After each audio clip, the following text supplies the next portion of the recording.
Capítulo 11. Fé e dever. Análise. Pais como professores de moral. Leis da natureza e o caminho dos homens. A educação, corretamente compreendida, é a ciência da vida, e toda tentativa de reformular esta ciência deve ser saudada com interesse e uma medida de gratidão na proporção de seu sucesso. As mentes pensantes em todo lugar estão empenhadas em fornecer sua cota para esta grande obra, em um ou outro de seus aspectos físico, social, religioso.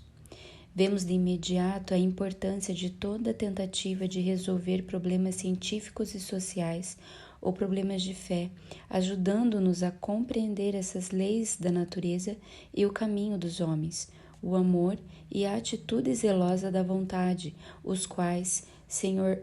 Exley considera ser o único resultado prático da educação. Vamos considerar 3 trabalhos importantes nessas linhas. Um lida com os problemas de moralidade secular, de um ponto de vista americano.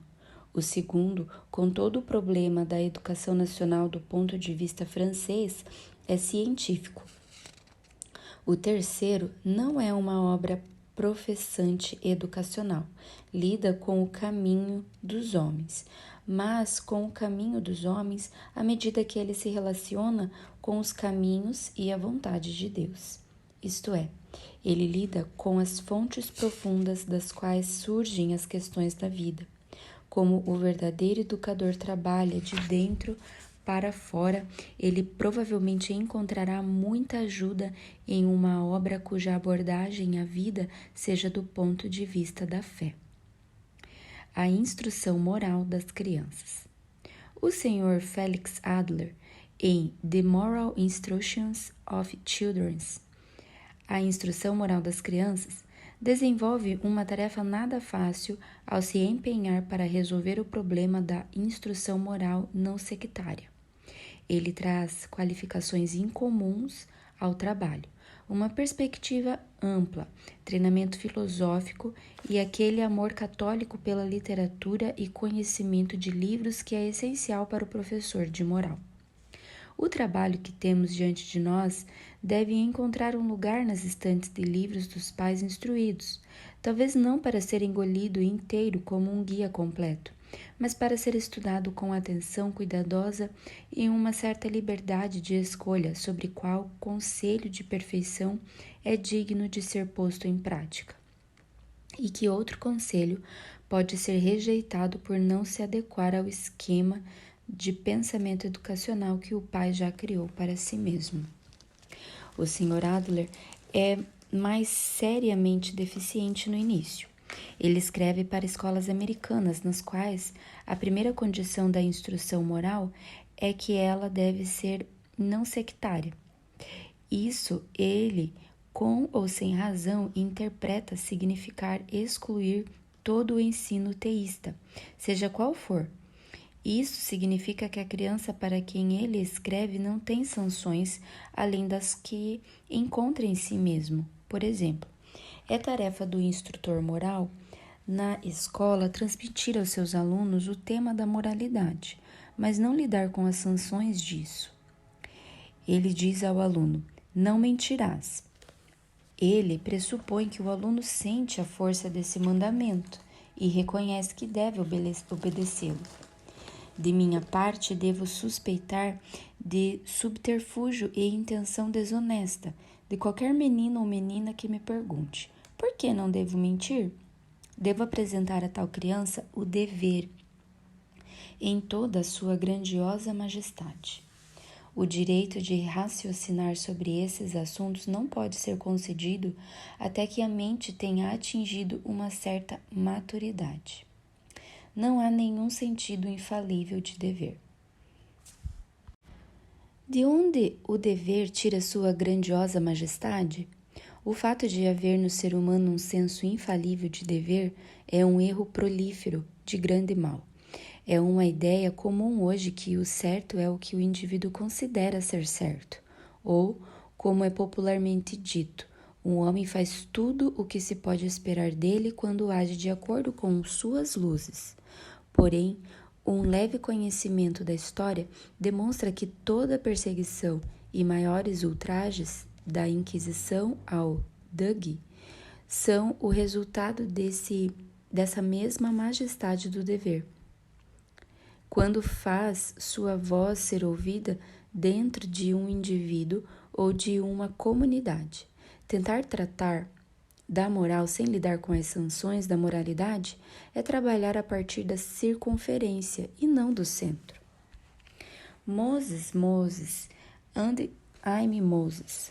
Moisés é sempre Moisés, diz um pedagogo alemão da escola moderna que escreve com forte desdém sobre o sistema da velha escola, no qual 10 ou 12, e em alguns dos estados alemães 15 ou 16 horas por semana eram devotadas ao ensino da Bíblia. Nós na Inglaterra e eles na América também nos rebelamos contra a Bíblia como livro escolar. Os educadores dizem que há muito mais a aprender, que este estudo prolongado da literatura sagrada é uma penosa perda de tempo. E muitas pessoas religiosas, por outro lado, se opõem com base no fato de que não é bom tornar a Bíblia em algo comum como livro escolar. A Bíblia é uma literatura clássica.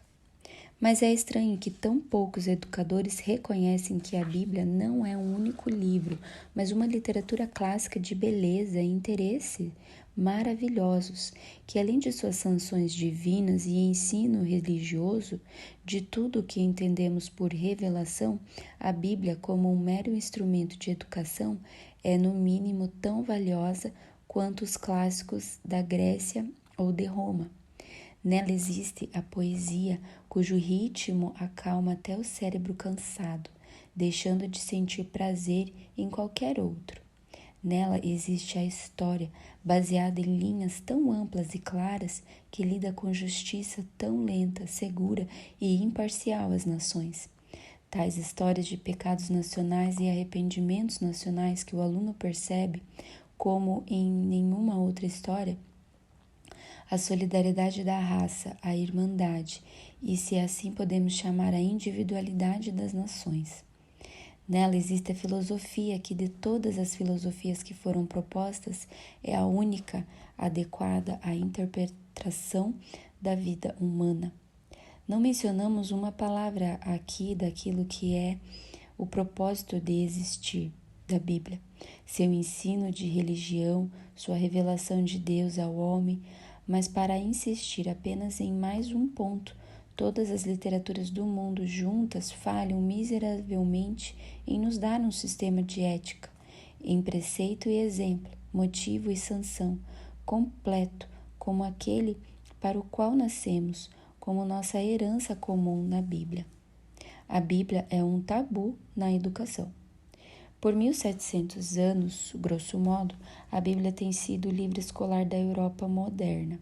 Seu ensino transmitido, direta ou indiretamente, mais ou menos puro, tem sido a base sobre a qual se apoia toda a superestrutura, não apenas religiosa, mas também ética e até certo ponto literária. Porém, a Bíblia, como um livro didático, é um tabu. E os educadores são chamados a produzir o que deve ocupar seu lugar na origem das ideias e na formação do caráter. Essa é a tarefa a que o Sr. Adler se atribui, e ele, ser bem-sucedido, se deve obviamente ao fato de que sua própria mente está impregnada da tradição bíblica e da lei sagrada, que ele não se sente na liberdade de propor a seus alunos. Mas essa predisposição do autor torna seu trabalho muito útil e sugestivo para os pais que desejam tomar a Bíblia como base e a sanção desse ensino moral que eles ficam felizes em suplementar de outras fontes. Podemos dar a seguinte sugestão aos pais? O Diário de uma Mãe. Os pais e professores devem se esforçar para responder às perguntas como estas. Quando os primeiros impulsos do senso moral aparecem na criança, como eles se manifestam? Quais são os equipamentos emocionais e intelectuais da criança em diferentes períodos e como eles correspondem à sua aparência moral? Em que momento a consciência entra em cena? A quais atos ou omissões a criança aplica os termos certo ou errado? Se observações desse tipo fossem feitas com cuidado e devidamente registradas, a ciência da educação teria à sua disposição uma quantidade considerável de material, do qual, sem dúvida, generalizações valiosas poderiam ser deduzidas. Toda mãe, especialmente, deve manter um diário no qual anotar as fases sucessivas do crescimento físico, mental e moral de seu filho, com atenção especial para a moral, de modo que os pais possam ser capazes de fazer uma previsão apropriada do caráter de seus filhos, para fomentar neles todo germe de bem e com precauções imediatas suprimir, ou, pelo menos, restringir o que é mal. Conto de fadas e como usá-los. Ficamos felizes em saber que o Sr. Adler restabelece os contos de fadas. Ele diz com justiça que muito do egoísmo do mundo se deve não à dureza de coração, não à dureza real de coração, mas à falta de poder imaginativo, e acrescenta: eu acredito que um pouco, ou melhor, muito, se ganha se uma criança aprender a tirar os desejos de seu coração, por assim dizer, e a projetá-los na tela da fantasia. Os contos alemães, Märchen, contos de fada, ocupam o primeiro lugar em sua consideração. Ele diz que eles representam a infância da humanidade e é por isso que nunca deixam de chamar a atenção das crianças. Mas como vamos lidar com esses Märchen? E que método devemos empregar para usá-los para nosso propósito especial? Meu primeiro conselho é: conte a história, não dê para a criança ler. A criança, ao ouvir o Märchen, olha para cima com os olhos arregalados para o rosto da pessoa que conta a história e se emociona ao sentir o toque do princípio da vida da raça, que então vem por conta própria.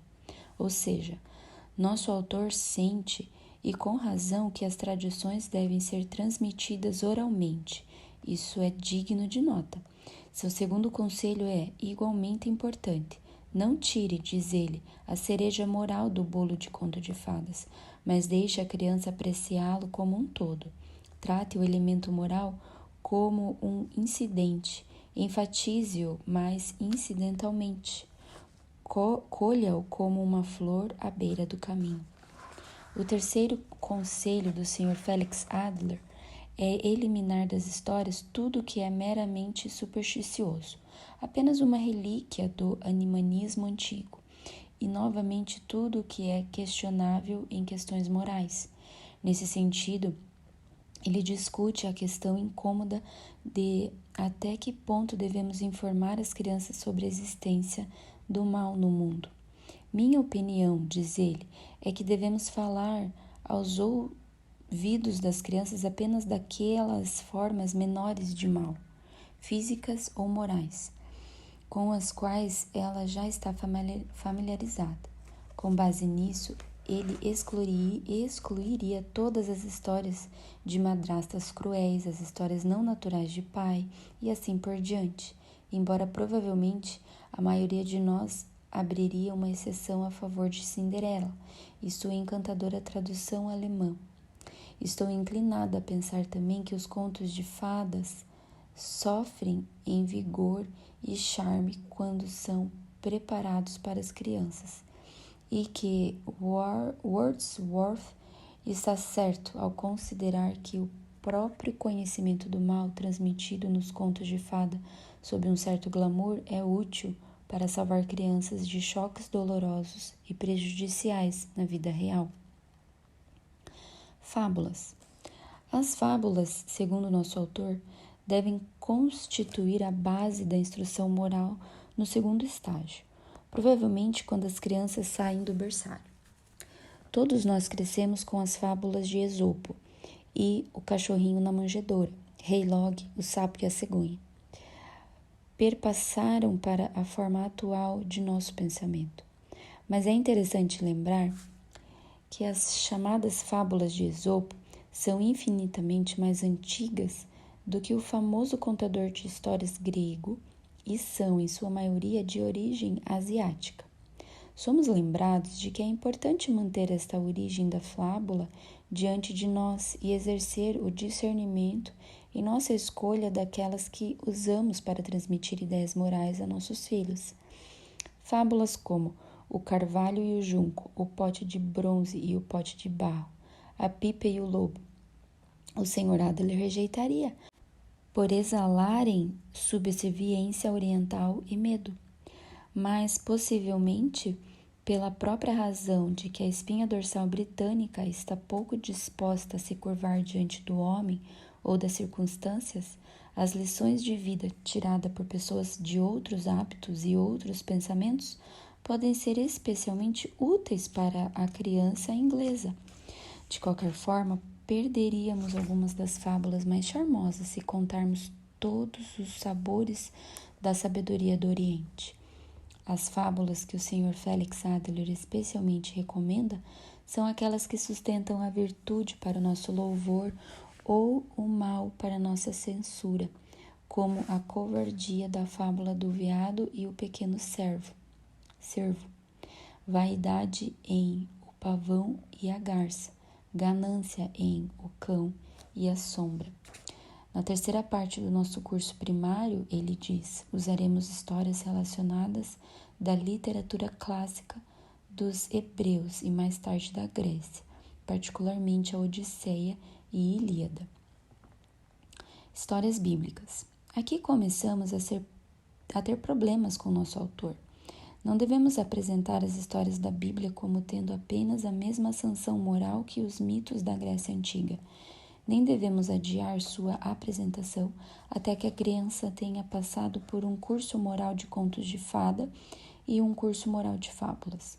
Ela não deveria ser capaz de lembrar de um tempo antes de as doces histórias do passado encherem sua imaginação. Ela deveria ter ouvido a voz do Senhor Deus no jardim, no frescor da noite. Deveria ter sido uma espectadora reverente no episódio em que os anjos subiram e desceram sobre o travesseiro da pedra de Jacó. Deveria ter seguido a Cristo através do milharal no dia de sábado e sentado nas fileiras das multidões famintas. Há tanto tempo que tais cenas sagradas formam o pano de fundo inconsciente de seus pensamentos. Todas as coisas são possíveis para a criança pequena. E o toque do espiritual em nosso mundo material, nos problemas difíceis, nas palavras difíceis que são uma ofensa, no sentido bíblico da palavra, para os mais velhos não apresentam dificuldade para a fé abrangente da criança. Não devemos dizer, muito pelo contrário, que toda história da Bíblia é adequada para crianças porque é uma história da Bíblia.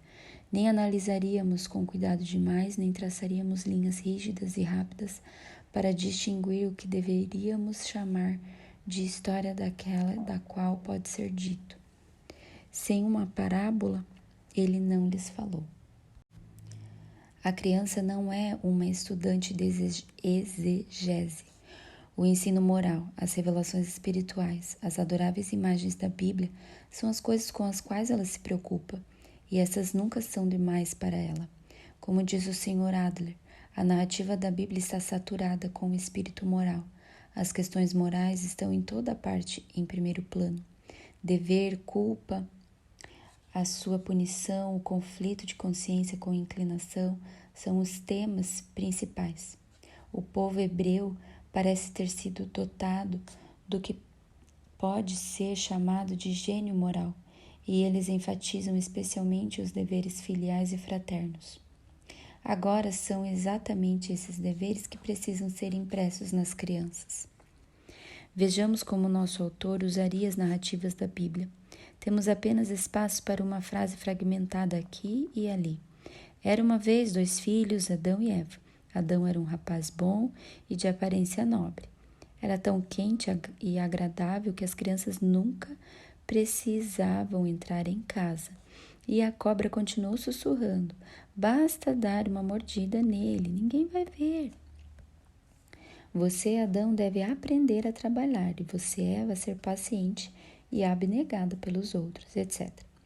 Deixamos para os nossos leitores decidir se o tratamento melhora a narrativa ou se isso é o tipo de coisa que deve dominar a imaginação de uma criança.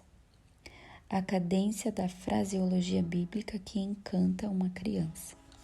O Sr. Husky nos diz que seu estilo incomparável se deve inteiramente à sua familiaridade inicial com os clássicos da Bíblia. É um erro traduzir as histórias da Bíblia para o inglês desleixado, mesmo quando o narrador se mantém próximo aos fatos da narrativa.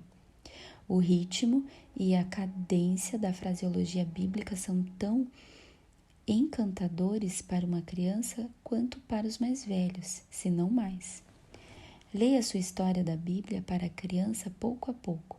Faça com que ela lhe diga em suas próprias palavras, mantendo o mais próximo possível das palavras da Bíblia, a que você leu. E então, se quiser, fale sobre isso, mas não muito. Acima de tudo, não vamos tentar um comentário prático sobre cada versículo do Gênesis, para citar o título de uma obra publicada recentemente. Parece válido que eu me detenha aqui em 2 pontos. As histórias de milagres devem ser usadas na instrução moral? É aconselhável contar as histórias às crianças dos milagres da Bíblia, em uma época em que a possibilidade de milagres é tão discutida? Em primeiro lugar, tudo que os cientistas mais avançados têm a insistir contra os milagres é que precisamente esses fenômenos não chamaram a sua atenção pessoalmente, mas eles, mais do que qualquer outra pessoa, estão abertos a admitir que nada é impossível e que nenhuma experiência é definitiva. Em segundo lugar, quanto à instrução moral e espiritual que a história do milagre oferece, é irrelevante se, no caso particular em questão, um fato histórico é registrado, ou se também neste caso é verdade que, sem uma parábola, ele não lhes falou. É a verdade essencial, não a histórica dessa história, que importa para a criança. Quanto a essa última, seria um crítico ousado e muito à frente do conhecimento científico da época quem se atravessasse a dizer: isso é possível, aquilo é impossível. A Bíblia inteira deveria ser colocada nas mãos de uma criança? O segundo ponto digno de nossa atenção em relação ao ensino da Bíblia é: a Bíblia deve ser tomada inteira e sem ser dividida, ou deve ser entregue às crianças à medida que elas podem suportar? Existem recitais na Bíblia que certamente não devemos colocar nas mãos de crianças em nenhum outro livro. Devemos nos perguntar seriamente se temos alguma justificativa para supor que nossos filhos serão protegidos das sugestões do mal que deliberadamente lhes apresentamos. Ou haveria qualquer lei divina exigindo que toda a Bíblia, que não é apenas a palavra de Deus, mas também uma coleção de escritos legais, literários, históricos, poéticos, filosóficos, étnicos e polêmicos de uma nação, seja colocada de uma só vez nas mãos de uma criança furiosa, tão logo ela seja capaz de ler? Quando nossa supersticiosa reverência pela mera letra das Escrituras nos permitirá dividir a Bíblia para ser lida como todas as outras literaturas em livros separados, e dividindo pelo menos para as crianças aquelas passagens eliminadas que não são adequadas para sua leitura, e mesmo aquelas que são perfeitamente desinteressantes, como, por exemplo, longas genealogias? Que bom seria que cada aniversário trouxesse como presente um novo livro da Bíblia, progredindo em dificuldade de ano para ano, lindamente encadernado e ilustrado e impresso em letras claras e convidativas e em bom papel. Pode-se imaginar a criança cristã reunindo sua biblioteca de livros sagrados com grande alegria e interesse, e fazendo um estudo diligente e encantado do volume para o ano em seu tempo determinado.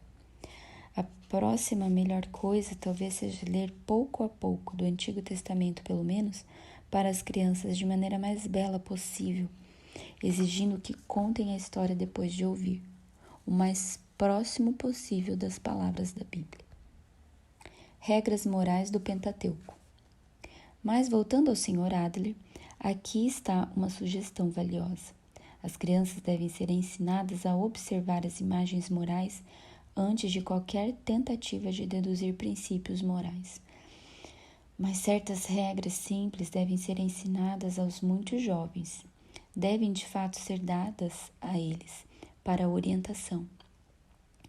Porém, na legislação atribuída a Moisés, encontramos uma série de regras adequadas para crianças, e uma coleção dessas regras pode ser feita para uso das escolas, tais como: não mentirás, não enganeis uns aos outros, não aceitarás suborno, tu não deverás andar como um contador de história entre teus companheiros, e assim por diante, e uma coleção muito útil de 16 regras por meio de espécimes. Mais adiante lemos: a história da vida de Davi é repleta de interesse dramático. Pode ser organizada em uma série de imagens. A primeira imagem, Davi e Golias, isso é, a habilidade confrontada com força brutal ou a merecida punição de um valentão. Perceba o produto estéril comum, autocontemplado e autocomplacente do ensino moral neste nível. A Odisseia e a Ilíada. Em seu tratamento da Odisseia e da Ilíada, o Sr. Adler apresenta alguns pontos importantes. Abre aspas. Meu pai, ansioso para que eu me tornasse um homem bom, me fez aprender todos os poemas de Homero. Fecha aspas. Xenofonte faz um de seus personagens dizer: e aqui temos um trecho sugestivo de como os grandes épicos podem ser usados como exemplo de vida e instrução de boas maneiras. O que é tão inspirador quanto a história de Ulisses para o menino em busca de aventuras? E que maior estímulo à coragem, prudência, presença de espírito do que nas fugas do herói? Ulisses é a figura da sagacidade e da bravura. Sua mente está repleta de invenções. Entre aspas. Os elementos éticos da Odisseia são considerados afeto conjugal, conduta filial, telêmaco, presença de espírito e veneração demonstrada aos avós, Laertes. Poderiam ter sido acrescentadas relações amigáveis com dependentes, conforme ilustrado pela adorável história de Euricleia, reconhecendo Ulisses quando sua esposa estava sentada com o rosto empedernido. Amizade, novamente, na história da dor de Aquiles por Patroclo. A fraqueza inicial da moralidade secular.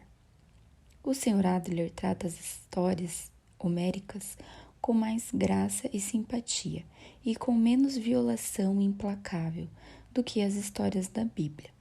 Mas aqui, novamente, traçamos a fraqueza inicial da moralidade secular. A Odisseia e a Ilíada são poemas religiosos ou não são nada. Todo motivo é religioso, todo incidente é dirigido sobrenaturalmente. Falta completamente a inspiração heróica, se deixarmos de ter em mente que os personagens fazem e sofrem com coragem e firmeza superlativas, apenas porque desejaram fazer e sofrer em de todas as coisas a vontade dos deuses. A aquiescência da vontade com aquilo que eles adivinhavam, embora sobriamente da vontade divina, é a qualidade verdadeiramente inspiradora dos heróis homéricos. E aqui, tanto quanto no ensino da moralidade bíblica, a ética secular está em falta. Lições sobre o dever. A terceira seção do trabalho do Sr. Adler consiste em lições sobre o dever. Aqui, novamente, temos conselhos excelentes e ilustrações maravilhosas. Entre aspas, o professor deve sempre pressupor o hábito moral. Ele nunca deve dar a entender aos seus alunos que tanto ele como os alunos estão prestes a examinar se, por exemplo, mentir é errado ou não. O mandamento contra a mentira é assumido e sua obrigação reconhecida desde o início. Concordamos plenamente com isso e, especialmente, gostamos do uso aparentemente inadvertido da palavra mandamento, que concede toda a questão, isto é, que a ideia de dever é relativa, dependendo de uma autoridade suprema e íntima que abrange os pensamentos do coração e as questões da vida. Os incentivos de uma criança para aprender. A história de Hillel, como ilustrando o dever de adquirir conhecimento, é muito charmosa e profundamente interessante para o psicólogo, pois ilustra que um desejo naturalmente implantado de conhecimento é uma das fontes de ação no seio humano. Os motivos propostos para buscar o conhecimento são pobres e inadequados. Ter sucesso na vida, ganhar estima, satisfazer-se e até poder. Eventualmente beneficiar os outros, não são motivos de força para a alma. A criança que é encorajada a aprender, porque aprender é seu dever particular naquele estado de vida para o qual Deus aprove chamá-la, tem os motivos mais fortes que se podem imaginar, no sentido de que está apresentando aquilo que é exigido dela pela autoridade suprema. Essa única nota de fraqueza permeia todo o tratamento do assunto. O homem que está se afogando deve se aconselhar a ser corajoso, porque como ser humano você é superior às forças da natureza, porque há algo em você, seu eu moral, sobre o que as forças da natureza têm poder. Porque o que acontece com você em seu caráter privado não é importante, mas é importante que você afirme a dignidade da humanidade até o último suspiro. Mas quão melhor é a atitude do homem que luta corajosamente para salvar a vida que Deus lhe deu. O valor moral do treinamento manual. O capítulo sobre a influência do treinamento manual é digno de consideração. Essa é a frase final, abre aspas. É um pensamento animador e encorajador que o trabalho técnico, que é a fonte de nosso engrandecimento material, também pode se tornar, quando empregado na educação dos jovens, o meio de aumentar sua masculinidade, despertando seu intelecto e fortalecendo seu caráter. Fecha aspas. Abordei o trabalho do Sr. Adler tão plenamente porque é uma das tentativas mais sérias e bem-sucedidas que conheço de apresentar um curso graduado em ética adequado para crianças de todas as idades. Embora eu esteja em desacordo com o autor sobre o ponto importantíssimo das sanções morais, recomendo o trabalho como leitura cuidadosa para os pais.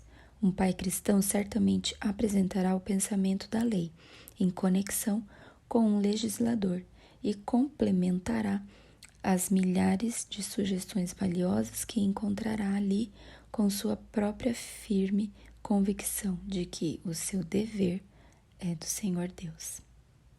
O ensino moral descuidado.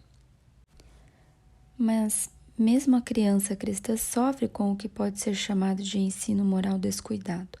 As falhas dos bons são uma fonte de tristeza e surpresa para o moralista, bem como para a alma cristã que se esforça e frequentemente falha. O fato de que a tentação e o pecado são inseparáveis de nossa condição atual é algo que pode até ser permitido, mas o fato de que um cristão sério e sincero seja habitualmente culpado de falhar em sinceridade, franqueza, justiça ao caráter e opiniões dos outros deve ser intemperante na censura e ousaríamos dizer, duramente tratado nas críticas, deve possivelmente será atribuído não à falível natureza humana, mas à educação deficiente. A importância da instrução ética. A ideia ética nunca foi apresentada à mente de maneira justa e completa nesses pontos vulneráveis. O homem não pode dar o devido peso às opiniões dos outros porque a criança não foi instruída no dever da franqueza. Há pouca dúvida de que a instrução cuidadosa, metódica, ética com abundantes ilustrações e não precisamos adicionar inspirada pelo pensamento, Deus deseja, deveria, se tal instrução pudesse ser generalizada, ter um efeito louvável na elevação do caráter nacional. Portanto, saudamos com gratidão essa contribuição para a ética prática do berçário da escola, como fez o trabalho do Sr. Adler sobre a instrução moral das crianças. Pergunta para uso dos estudantes. 1. O que o Sr. Axler considera ser o único resultado prático da educação? 2. Temos um senso infalível de dever? 3. Mostre o valor educacional da Bíblia como uma literatura clássica. 4. Como o Diário da Mãe pode ser útil? 5. Mostre o uso de contos de fadas na instrução moral. 6. Das fábulas. 7. De histórias da Bíblia. 8. Por que a linguagem da Bíblia deve ser usada no ensino? 9. As histórias de milagres devem ser usadas na instrução moral? 10. A Bíblia inteira deve ser colocada nas mãos de uma criança? 11. Dê algumas regras morais a serem extraídas do Pentateuco. 12. Mostre o valor da Odisseia e da Ilíada no ensino moral. 13. Qual é a fraqueza inicial da moralidade secular? 14. O que dizer a favor das aulas sobre o dever? 15. Mostre o valor moral do treinamento manual. 16. Mostre o perigo de um ensino moral descuidado. 17. Mostre a importância da instrução ética metódica.